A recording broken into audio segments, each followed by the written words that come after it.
नमस्कार दोस्तों।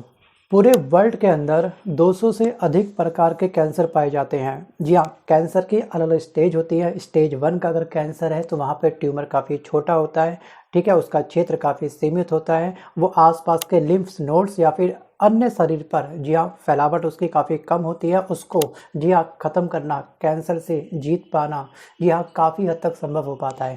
जैसे जैसे कैंसर के स्टेज बढ़ते रहते हैं वैसे वैसे कैंसर का खतरा और भी अधिक बढ़ जाता है। लेकिन दोस्तों, कैंसर के इलाज में एक आम इंसान का पैसा, जी हाँ, बहुत बहुत बहुत अधिक जब लगता है तो एक आम इंसान इसके इलाज को करवाने को लेकर के अपने घुटने टेक देता है। जी हाँ, कभी कभी कैंसर के इलाज में लाखों या फिर करोड़ों रुपया खर्च हो जाता है। सो गैस, कैंसर के इलाज के लिए एक आम इंसान की ज़मीनें बिक जाती हैं और चंद सेकंडों में जो उसकी सेविंग होती है वो फुर हो जाती है। जी हाँ, इसका इलाज काफ़ी महंगा है, चाहे वो सर्जरी हो, कीमोथेरेपी हो, रेडियोथेरेपी हो या फिर अन्य थेरेपी क्यों ना हो। एक एक थेरेपी कई लाखों में जा कर के, जी हाँ, कराई जाती है। अब यहाँ पे लेकिन दोस्तों, बीते कल के दिन रूस ने वो कर दिखाया जो अन्य देश आज तक कोई नहीं कर पाया। जी हाँ, कैंसर के खिलाफ वैक्सीन बनाने के रूस के दावे ने पूरी दुनिया के अंदर एक नई उम्मीद को जगा दिया है।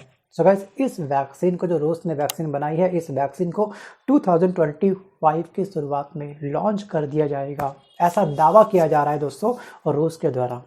सो गाइस, रूस की एक समाचार एजेंसी है, एक न्यूज़ एजेंसी है जिसको बोलते हैं टास, TASS। इसके अकॉर्डिंग वैक्सीन के प्री क्लिनिकल ट्रायल के दौरान ये देखा गया है कि ये ट्यूमर के विकास, मतलब कि ट्यूमर को बढ़ने से और कैंसर को फैलने से, जी हाँ, रोकने में काफ़ी प्रभावी है।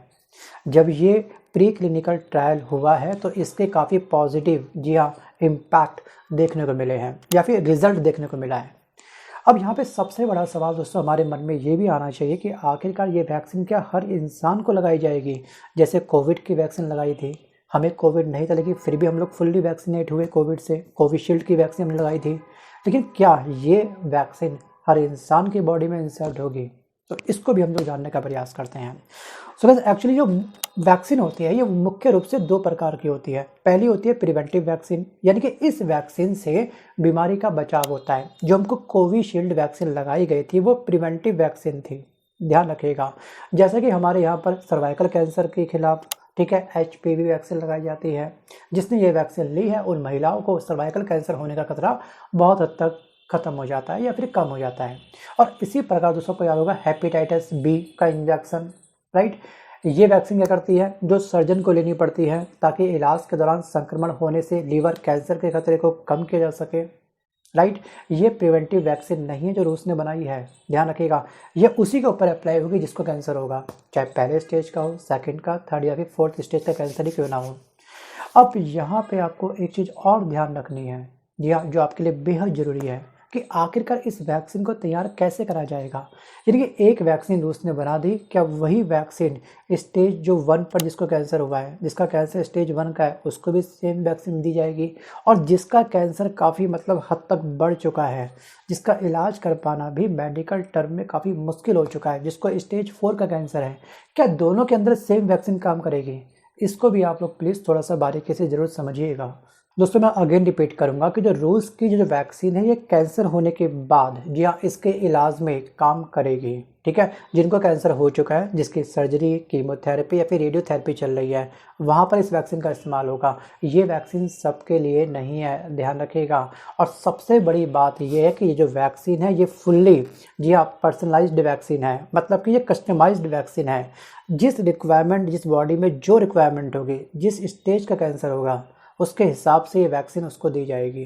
मतलब कि एक वैक्सीन नहीं कि हर स्टेज में चलेगी, नहीं, अलग अलग स्टेज के लिए अलग अलग वैक्सीन बनवाई गई है। या इनफैक्ट यहाँ पे ध्यान रखिएगा कि जो मरीज की ज़रूरत है उसके अनुसार इसको तैयार करा जाएगा।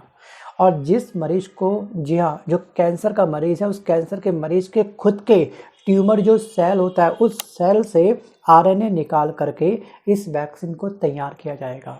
मतलब ये अब 100% श्योरिटी है कि हाँ, कैंसर का इलाज काफ़ी हद तक अब संभव हो चुका है, क्योंकि मरीज का ही ट्यूमर सेल है, उस सेल से ही RNA निकाला गया है, उसी RNA की हेल्प से इस वैक्सीन को बनाया गया है।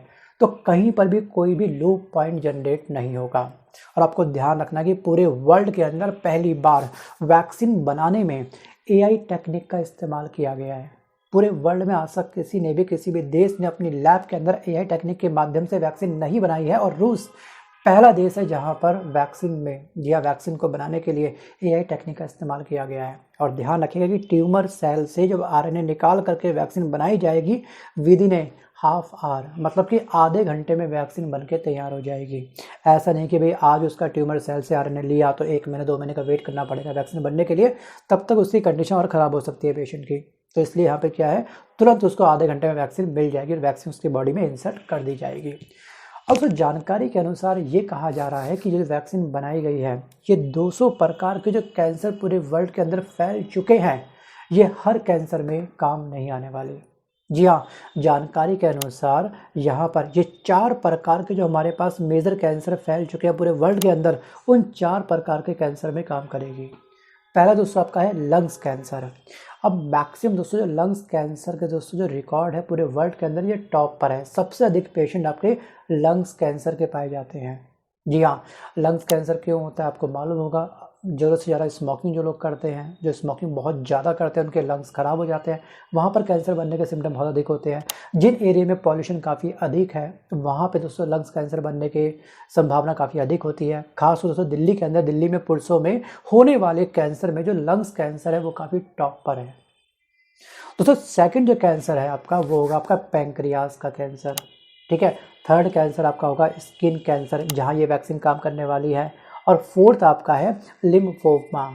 जी हाँ, लिम्फोमा के खिलाफ ये वैक्सीन कारगर होगी। सो गाइस, भारत में लंग्स कैंसर के मामले बहुत अधिक हैं और ये वैक्सीन हमारे लिए कहीं ना कहीं बहुत बड़ा वरदान है। अब इसकी आखिरकार रूस क्या कीमत रखेगा, इसका अभी कोई भी पुख्ता कोई रिकॉर्ड नहीं है, कोई पुख्ता न्यूज़ नहीं है। जहाँ पे लाखों करोड़ों रुपए खर्च होते हैं इलाज के लिए, एक लंबा प्रोसेस होता है, बचने की गारंटी भी काफ़ी कम होती है। सोचिए जो इस मरीज 4th स्टेज तक पहुँच चुका है, जी हाँ, उसके ऊपर एक बहुत अथा पैसा खर्च होता है। जी हाँ, और फिर जब इंसान नहीं बच पाता है, कुछ केस ऐसे भी होते हैं कि नहीं बच पाता है, तो सोचिए उसके परिवार का क्या हाल होता होगा उस समय। पूरा ट्राई करा, डॉक्टर ने ट्राई करा, ठीक है, फैमिली के लोगों ने ट्राई करा, सब कुछ अपना बेच डाला, जमा पूंजी उस पर लगा डाली, फाइनली क्या मिला, रिजल्ट 0। लेकिन यहाँ पर दोस्तों रूस ने एक बहुत बड़ा एक वरदान दिया है हर देश को। अब यहाँ पे 2025 के शुरुआत में ये वैक्सीन जब लॉन्च हो जाएगी, वास्तविक रूप से ये वैक्सीन कितनी सफल हुई वो बताएगा अब आने वाला वक्त। बट दोस्तों हम यही प्रे करते हैं कि ये वैक्सीन 100% जी हाँ सच साबित हो और यहाँ पर इसके खिलाफ, जो कैंसर के खिलाफ जी हाँ काम करे। तो फ्रेंड, वीडियो को समाप्त करने से पहले कुछ बेसिक जानकारी मैं आपको देना चाहता हूँ, क्योंकि आपको ये जानकारी होनी भी चाहिए। जी हाँ, अगर किसी व्यक्ति को निमोनिया हो चुका है, जी हाँ, निमोनिया एक बीमारी होती है, तो आखिरकार वो बीमारी जी हाँ जीवाणु के द्वारा आई है, मतलब कि बैक्टीरिया के द्वारा आई है, या फिर वायरस मतलब कि विषाणु के द्वारा आई है, दोनों में फ़र्क होता है, राइट। तो आखिरकार निमोनिया जो फैलता है वो फैलता है जीवाणु के द्वारा, बैक्टीरिया के द्वारा। तो उसके बैक्टीरिया का नाम क्या होता है आपको दोस्तों मालूम होगा कि उसको टिटनेस का इंजेक्शन लगवाया था हमने। जी हाँ, टिटनेस का इंजेक्शन काफ़ी कॉमन इंजेक्शन है। टिटनेस एक्चुअली एक बीमारी होती है, एक रोग होती है, ठीक है। और इस रोग का जो जीवाणु होता है उसका नाम क्या होता है, आपने नाम सुना होगा टाइफाइड के बारे में, मियादी बुखार के बारे में। आखिरकार टाइफाइड जीवाणु के द्वारा फैलता है, बैक्टीरिया के द्वारा फैलता है, तो आखिरकार इसके बैक्टीरिया का नाम क्या होता है। तो उसके बाद दोस्तों टीबी, जी हाँ, जिसे बोलते हैं हिंदी में हम क्षय रोग, इसके जीवाणु का नाम क्या होता है। हैजा, प्लेग, इसके जीवाणु का नाम क्या होता है। तो गाइस आप ध्यान रखिएगा कि निमोनिया फैलता है हमेशा डिप्लोकोकस न्यूमोनी जीवाणु के द्वारा, टिटनेस हमेशा फैलता है क्लास्ट्रीडियम टिटेनी जीवाणु के द्वारा, जो मियादी बुखार, जो टाइफाइड होता है, जी हाँ, टाइफाइड किसी व्यक्ति को अंदर अगर हुआ है तो उसके बॉडी के अंदर, जी हाँ, उसके बॉडी के अंदर यहाँ पर साल्मोनेला टाइफी जीवाणु, जी हाँ, उसके बॉडी के अंदर इंसर्ट हो चुका है, मतलब कि उस जीवाणु ने उस बॉडी पर अटैक कर चुका है। दोस्तों अगला आपका है टीबी।